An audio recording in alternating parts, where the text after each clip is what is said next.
Hello there! Aujourd'hui, on va voir comment poser une question en anglais. Donc, on va voir comment poser une question simple au présent simple. Ce sont les premières questions à savoir et une fois qu'on a compris ce système-là, après, on pourra poser autant de questions que possible. Donc, il existe deux types de questions. Les questions où on répond par oui ou par non. On appelle ça les yes-no questions. Et le deuxième type, ce sont les questions qui vont nous permettre d'avoir plus d'informations sur ce qu'on est en train de parler. Par exemple, savoir où ça se passe, savoir qui fait l'action, savoir pourquoi on l'a fait et à quel moment on l'a fait. On va commencer par les yes-no questions, donc les questions courtes, à réponse courte, les oui et non, qui sont la base de toutes les questions. Et à partir de là, on va pouvoir construire les autres. Donc on va commencer avec les questions avec be. Be ici, on est sur l'auxiliaire et non pas sur le verbe. Je réexpliquerai dans une autre leçon la différence entre les deux. Mais pour l'instant, voilà, on est sur be, le verbe, l'auxiliaire être. Je suis, tu es, etc. Donc on va prendre la phrase. Il nous faut la phrase déjà faite. Par exemple, there are doctors. Ils sont médecins. On prend la phrase simple et on prend l'auxiliaire être qu'on va déplacer en début de phrase et tout à la fin de la phrase on rajoute le point d'interrogation et ça nous fait la question. Donc on fait vraiment juste, on prend être et on le passe en début et c'est tout, on rajoute rien d'autre et ça nous fait la phrase, la question. Donc si on s'entraîne maintenant à poser des questions sur le métier de telle ou telle personne, ça va nous donner quoi? Donc par exemple, si je veux poser la question, elle est maçon, constructeur. Est-ce que vous vous souvenez quel est le métier de maçon? Comment on dit en anglais constructeur? Builder. Vous vous souvenez de building? Builder. Donc là, on va partir de la phrase simple.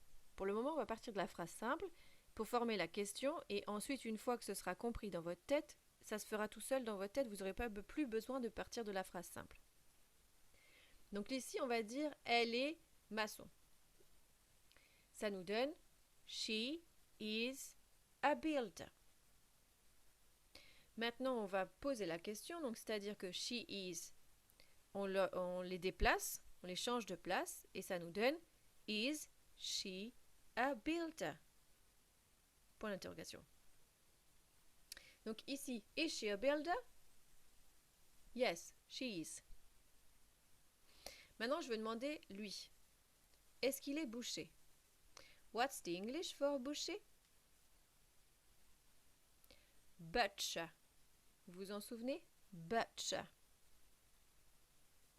Donc on part de la phrase simple, il est boucher. He is a butcher. Et pour poser la question, on va prendre les deux premiers mots et on les change de place. Et ça nous donne is he a butcher? So, is he a butcher? No, he isn't.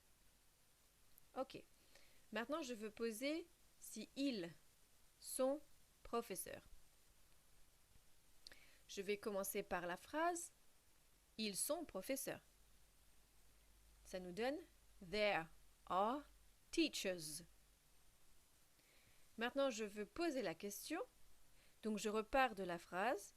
Je prends les deux premiers mots. Je les tourne. Je leur change les places. Et ça me fait la question. Are they teachers? Yes, they are. Maintenant, vous prenez 5 minutes. Vous faites pause sur la vidéo. Vous me faites 5 phrases avec il, elle, nous, vous, tu, etc. Et à partir de ces 5 phrases-là, vous me faites les questions. Et si vous avez besoin d'aide, eh bien vous avez sur la diapo juste après quelques réponses. Mais faites bien en sorte de vous entraîner, de revenir en arrière dans la vidéo s'il y a besoin pour reformer cette question. Ok? Alright. Donc dans les réponses ici, on a Are you a butcher? Are my parents taxi drivers? Donc là, on est bien sur le tu et le singulier et le pluriel. Et on a bien la troisième personne ici. C'est-à-dire qu'on n'a vraiment rien changé, on a juste pris les mots qui sont déjà dans la phrase et on les a changés de place. Maintenant, on va faire sans be. Et là, c'est encore autre chose. Là, on n'a pas d'auxiliaire, on n'a pas de mots à changer de place. C'est même légèrement plus facile. Pour poser une question qui commence par est-ce que et qui ne contient pas le verbe ou l'auxiliaire être dans la phrase, on ajoute un mot qui va nous servir de bouche-trou. Do. Vous l'avez déjà entendu celui-là. Do.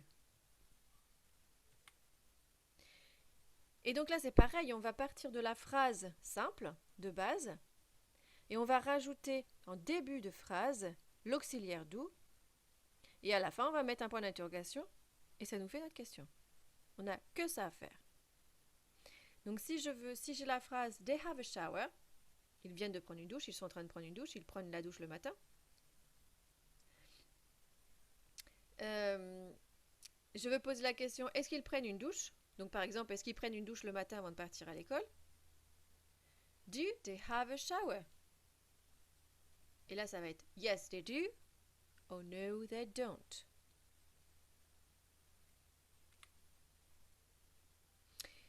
Et si je veux poser une question sur quelqu'un, comme he or she pour la troisième personne du singulier, on doit déplacer le S au début de la question pour le rajouter à does. Et ainsi, le verbe va reprendre sa forme initiale, donc il va se retrouver tout nu comme en base verbale, comme on le trouverait dans le dictionnaire. Donc, pour rappel, le S doit toujours être le plus près du début de la phrase.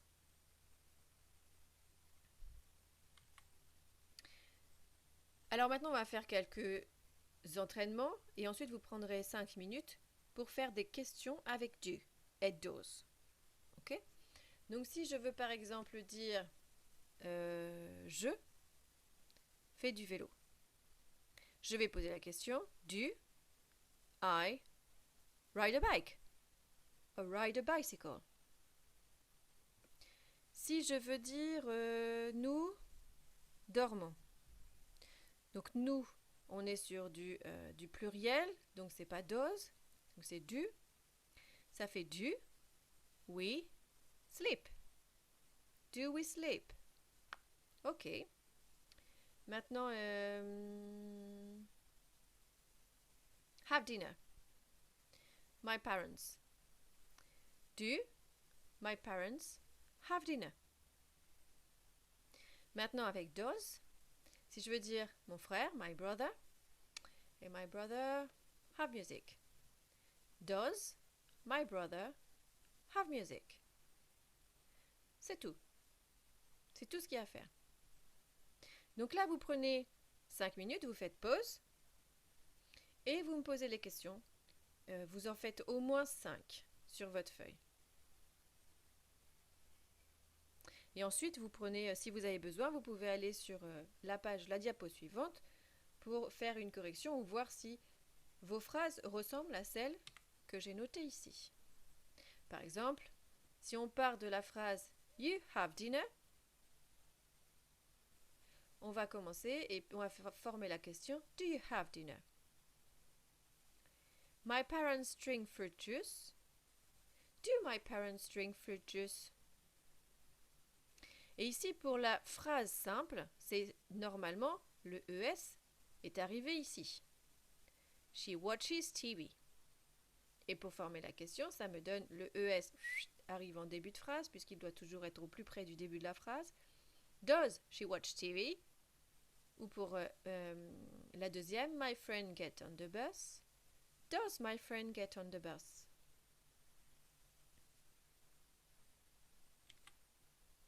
Maintenant, on va passer sur le deuxième type de questions. Ce sont les WH questions, donc les questions qui commence par un mot interrogatif en WH, comme what, who, when, where, why, etc. Et là, on est dans des réponses qui ne sont pas sur oui ou non, mais dans des réponses qui vont nous dire à quel moment, à quel endroit, pour quelle raison et quelle personne fait ça. Donc pour poser une question et qui demande un renseignement, on va partir déjà d'une question en yes, no, et on va simplement rajouter notre WH devant. C'est pour ça qu'il fallait absolument qu'on voit les yes, no questions avant de commencer sur les questions qui demandent des renseignements en WH. Donc on a le where, en français ça donne où, ou avec un accent. Ensuite on a when, quand, pour la date, le lieu. What, donc prononcer what, et là on est sur quoi, quel, qu'est-ce que. Ensuite on a why, la raison, pourquoi. How, la manière, comment. Il en existe d'autres, mais on va juste rester sur cela pour le moment. Si on veut demander quand est-ce qu'il se douche, on va rajouter when devant la question. Donc on part d'une question en yes, no question. Do they have a shower? Est-ce qu'ils prennent une douche? Yes, do. Maintenant, je veux savoir quand est-ce qu'ils prennent une douche. When do they have a shower? Ok pour la compréhension de comment on forme une question? Donc maintenant, on va passer à l'entraînement. On part du WH, donc de ce qu'on veut savoir comme information, et après on fait nos questions en yes, no question. Donc si je veux savoir aller à l'école, si je veux savoir quand est-ce que mon frère va à l'école, ça donne when does my brother go to school? Si je veux savoir si tu as cours, et je vais demander où est-ce que tu as cours? Where do you have lesson? Si je veux demander se laver les dents, elle et comment? Je vais demander comment est-ce qu'elle se lave les dents? C'est how does she brush her teeth? Et puis drink fruit juice. Je vais demander si pourquoi mon ami boit du jus de fruits? Why does my friend drink fruit juice? Donc là, vous prenez 5 bonnes minutes et vous me faites 2 phrases différentes, donc 2 questions différentes par mot interrogatif. Ok, donc en tout, vous devez avoir 10 questions. Vous faites pause et vous me faites ces 10 questions. Et si besoin, vous avez évidemment, comme d'habitude, sur la diapo suivante, des exemples. Where do you have dinner? When do my parents drink fruit juice? Why does she watch TV? How does my friend get on the bus? Donc là, ça donne where, où, do you have dinner? Où est-ce que tu prends ton dîner, manges le soir? When, c'est quand? Quand est-ce que mes parents boivent du jus de fruits? Why, c'est pourquoi? Pourquoi est-ce que elle regarde la télé? Et how, c'est comment. Comment est-ce que mon ami prend le bus? Voyons maintenant les questions avec qui pour savoir qui fait l'action. Donc si on veut demander qui fait l'action, on va partir de la phrase simple, on va partir d'une phrase simple.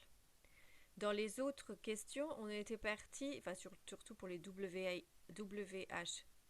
les questions en WH, on était parti des questions en do. Ici, on repart d'une phrase simple et on va retirer le sujet, on va retirer la personne dont on est en train de parler.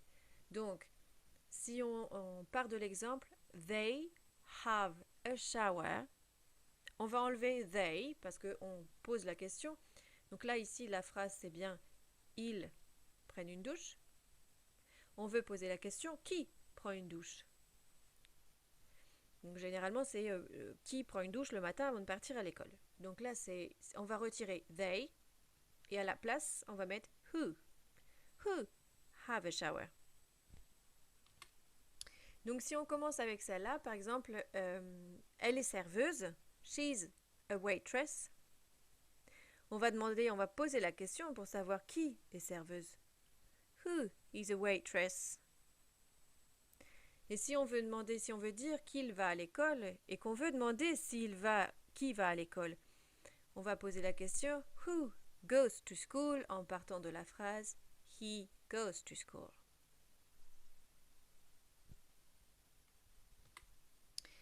On va s'entraîner un petit peu et je vous conseille de faire les phrases d'abord et ensuite de poser les questions. Ok? Donc si je veux dire cette activité-là, what's the English for that? Get dressed. Je veux dire il s'habille. Ça donne he gets dressed. Maintenant, je veux demander si il s'habille.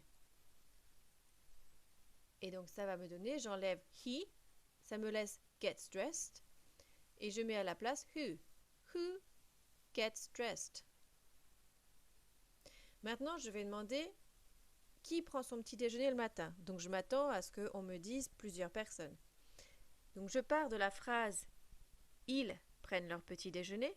Ça donne they have breakfast. Maintenant, je retire they et je mets who et ça me donne who have breakfast. Vous faites une pause là maintenant dans la vidéo et vous me faites 5 questions. Donc vous commencez par 5 phrases simples et ensuite vous me faites 5 questions en who. Donc l'avantage c'est que en partant de là, vous allez faire la construction dans votre tête et au fur et à mesure, vous n'aurez plus besoin de partir de la phrase simple et ça se fera tout seul. Donc faites pause et allez-y.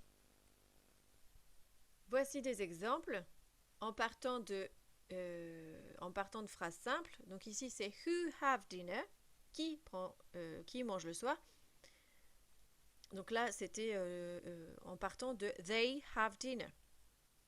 Who drink fruit juice, who does exercises, who watches TV and who has breakfast. Je m'attends à ce qu'on me dise elle ou lui. Voilà, on a terminé pour cette vidéo-là, pour cette leçon-là sur les questions simples. Bye bye!